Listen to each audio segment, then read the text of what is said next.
Ireland is an isle located in northwest Europe. It's a land full of history, traditions, and unspoiled nature. It's also called the Emerald Island for the clear dominance in its landscapes of the green color. But one of the main features that characterizes the island is the horse.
Ireland is also known worldwide for the post-to-post riding. Riding post-to-post takes place in spectacular sceneries and involves long rides. With hard sand and beautiful flat surfaces, Ireland is probably the best place in the world to ride on the beach.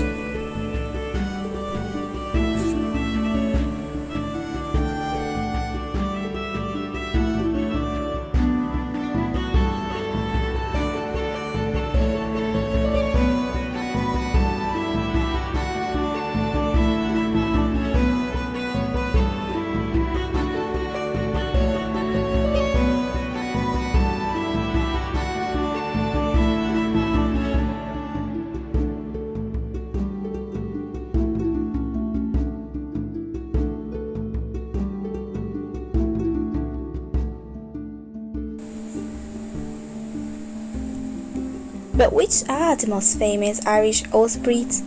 Well, there are three horse breeds native of Ireland: the Irish Draft, the Irish Hunter, and the Connemara ponies. The Irish Hunter.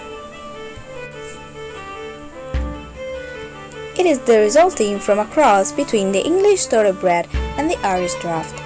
It is not properly a breed. It was mostly bred for hunting. The height goes to 152 centimeters to 183. All the colors are allowed for the clothes. The shoulders should be strong, the chest must be deep but not too large. The forearms are strong and the tendons tough and well made. The body is compact and rounded. Essentially, it must have thick legs. The Connemara ponies. The adult Connemara pony is usually 128 to 148 centimeters in height, with a strong back, deep and broad through the ribs, and with a riding type well-laid back, shoulder, and well-placed neck. The head should be of pony type, broad between the eyes, which should be large and appear kind. The action should be free, active, and easy. Permitted colors are grey, black, brown, bay, dun, rowan, chestnut, palomino, and dark-eyed cream. Pinto coloring is not accepted. Clifton, the city known as the capital of Connemara, is home to the Connemara Pony Festival for a whole week.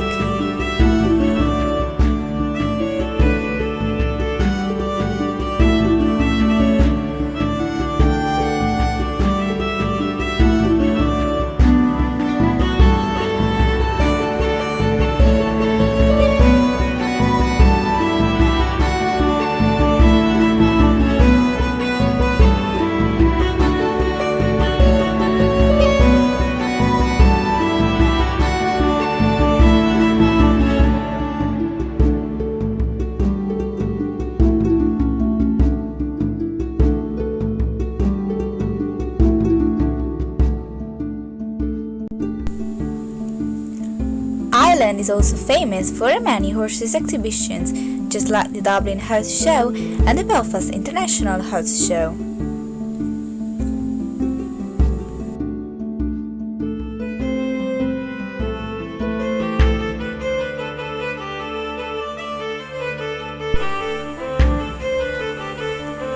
The quiet days after Christmas are fullest of rallies at Leopardstown in Dublin and in the Down Royal Racecourse of Down.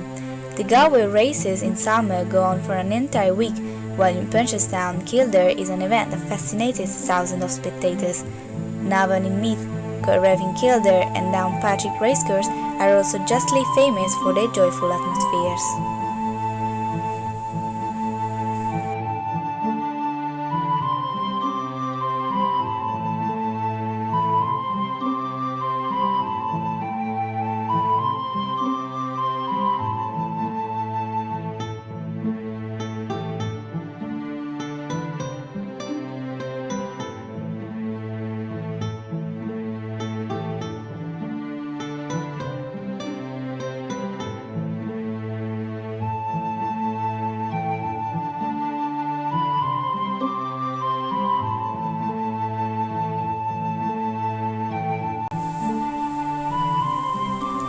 The eventing is the most popular competitive old sport in Ireland.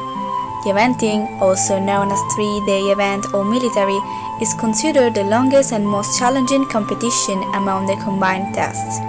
In 3 or 4 consecutive days, the competitors are called with the same horse to compete first in a training trail, then a cross, and finally in a show jumping competition. The dressage is the first basic activity. This specialty is one that best highlights the beauty of the horse, its athletic elegance and its movements. Dressage is a discipline that requires the horse's agility, flexibility, security and harmony with its rider. These characteristics are expressed through the freedom and harmony, lightness and bite acceptance without any resistance. The cross country is the most emotional outdoor challenge competition. It consists in running for 3 to more than 5 minutes into an outdoor grass field, and it requires to jump solid obstacles. The show jumping is usually the last race. The horse must jump a series of obstacles within an But what about fox hunting? The show jumping is nothing but a modern derivation of the ancient fox hunting done on horseback. It was on 1787 that day the Beaufort Duke was tired and disappointed because of his unsuccessful hunt. Suddenly he sees a beautiful red fox, so he shot his dog in pursuit of the unfortunate animal. The chase caused him such emotions that he had never felt so strong in his entire life, so from that moment he decided to only hunt fox.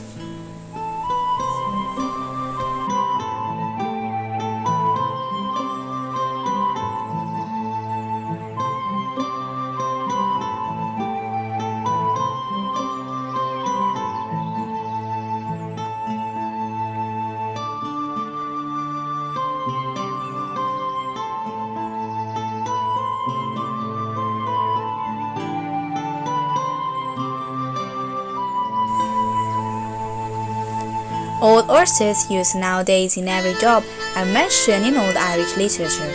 Giraldus Cambrensis tells us that in his time, the Irish used no saddles in riding. 2 kinds of bridle having 2 different names were in use. The single rein bridle, called srin, was used in horse riding, while the 2 rein bridle, called old or foal, was used with chariot horses. The bridle was often expensive because of its ornaments. The ancient Irish did not use spurs nor stirrups. They guided their horses with a rope having a huge goat at the end. But those riders often used a whip. That the ancient Irish protected their horses' truth by a show of some kind is plainly shown by the records. This show is called crew in the oldest Irish documents.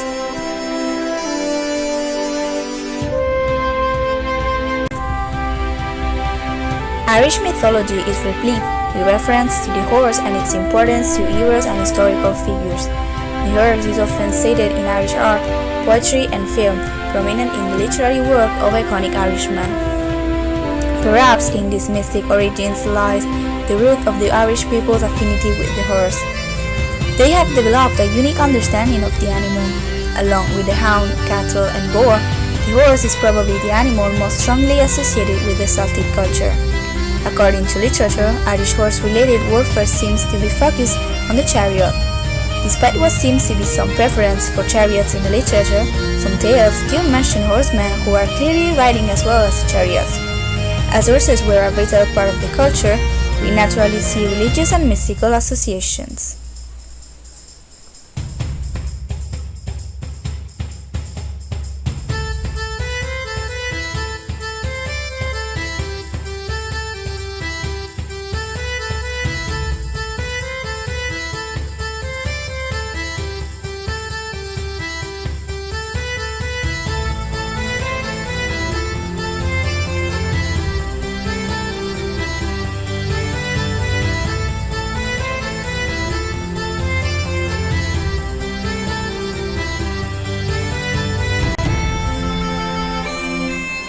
Horses were highly prized in ancient Irish culture.